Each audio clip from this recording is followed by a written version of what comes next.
Class 10 basic math sample paper 2023 के question number 21 के solution में हम पहुंच चुके हैं। क्वेश्चन इस अगर आपने अभी तक इससे प्रीवियस वीडियो नहीं देखा, साथ ही साथ आने वाले वीडियोस का सॉल्यूशन देखना चाहते हो तो कंप्लीट प्लेलिस्ट का लिंक मिलेगा डिस्क्रिप्शन में। क्वेश्चन नंबर 21 है, फॉर व्हाट वैल्यू ऑफ के के किस वैल्यू के लिए will the following pair of linear equation, यानी कि यहाँ जो लीनियर इक्वेशन दिया है उसका इनफाइनाइटली मैनी सोल्यूशन होगा, यानी कि बहुत सारा सॉल्यूशन होने वाला है। आ जाओ देख लेते हैं। अगर आप देखो एक लीनियर इक्वेशन किस फॉर्म में होता है, ये होता है a1x plus b1y plus c1 is equal to 0, और दूसरा होता है a2x plus b2y plus c2 is equal to 0। इस फॉर्म में होता है। तो अगर हम लोग इक्वेट करें तो a1 के प्लेस पे k आएगा, b1 के प्लेस पे 3 आएगा, c1 के प्लेस पे माइनस कितना होगा k माइनस 3। उसी टाइप से a2 के प्लेस पे 12 आएगा, b2 के प्लेस पे k आएगा और c2 के प्लेस पे कितना आ जाएगा, माइनस k आ जाएगा। और अगर आपको याद हो इनफाइनाइटली मैनी सॉल्यूशन के लिए क्या होता है, a1 बाई a2 जो होगा वो इक्वल होना चाहिए b1 बाई b2 के, और ये वाला वैल्यू जो है वो इक्वल होना चाहिए किसके बाय, c1 बाई c2 के। आ जाओ वैल्यू पुट कर लो। a1 का वैल्यू कितना है, k दिख रहा है, तो k डिवाइड बाई a2 का वैल्यू कितना है, a2 का वैल्यू है 12 is equals to b1 compare करो कितना होगा 3 डिवाइड बाय b2 कितना होगा, that is k is equals to c1 कितना है, that is minus k minus 3 divided by c2 कितना है, दैट इज माइनस k। कितना हो गया, माइनस k। अब माइनस से माइनस को उड़ाना पड़ेगा, ठीक है।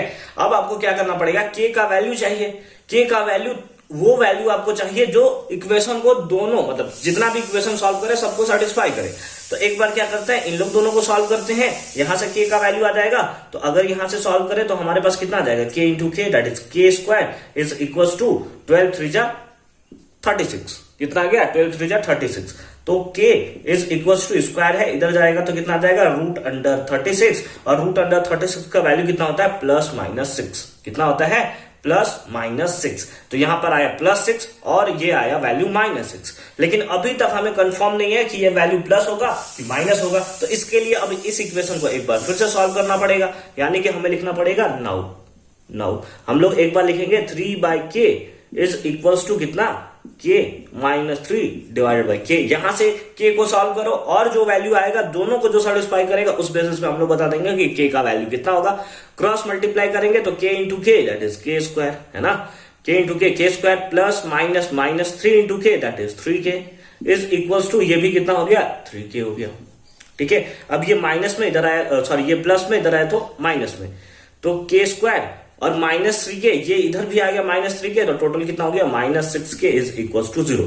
k दोनों के पास है, k कॉमन ले लेंगे तो आ जाएगा सिंपली क्या, k into k minus 6 is equal to 0। इस बेसिस पे हम लोग बोल सकते हैं या तो k 0 होगा या फिर k माइनस 6 इक्वल टू 0 होगा, यानी k का वैल्यू सिंपली 6 होगा। k का वैल्यू कितना होगा, 6 होगा, यानी k का वैल्यू या तो 0 हो सकता है या तो k का वैल्यू 6 होता है। दोनों इक्वेशन को कौन सेटिस्फाई कर रहा है, यहां पर भी दिया है प्लस 6, यहां पर भी दिया है प्लस 6। आप लिख दोगे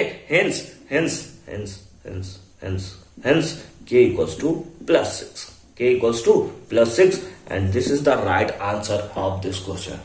आई होप कि ये कॉन्सेप्ट आपको अच्छे तरीके से समझ में आया होगा।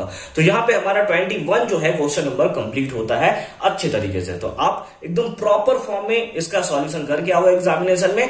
जो आप देख रहे हो कि बेसिक्स का जो क्वेश्चन आया हुआ है वो एकदम एनसीईआरटी से ही रिलेटेड है, एनसीईआरटी से बाहर का नहीं पूछ रहा है। थोड़ा अगर आप आर्य सवाल भी सॉल्व कर रखे हो, कोई साइड बुक अगर आपने सॉल्व कर रखा है तो और भी अच्छी बात है, लेकिन ये कॉन्सेप्ट जो है एकदम प्रॉपर एनसीईआरटी वाला ही हमें देखने को मिल रहा है। तो मिलते हैं आपसे अगली वीडियो में क्वेश्चन नंबर 22 के सॉल्यूशन के साथ। तब तक के लिए अच्छे से पढ़ाई करते रहिए। All the very best. Complete list का लिंक मिलेगा आपको डिस्क्रिप्शन में।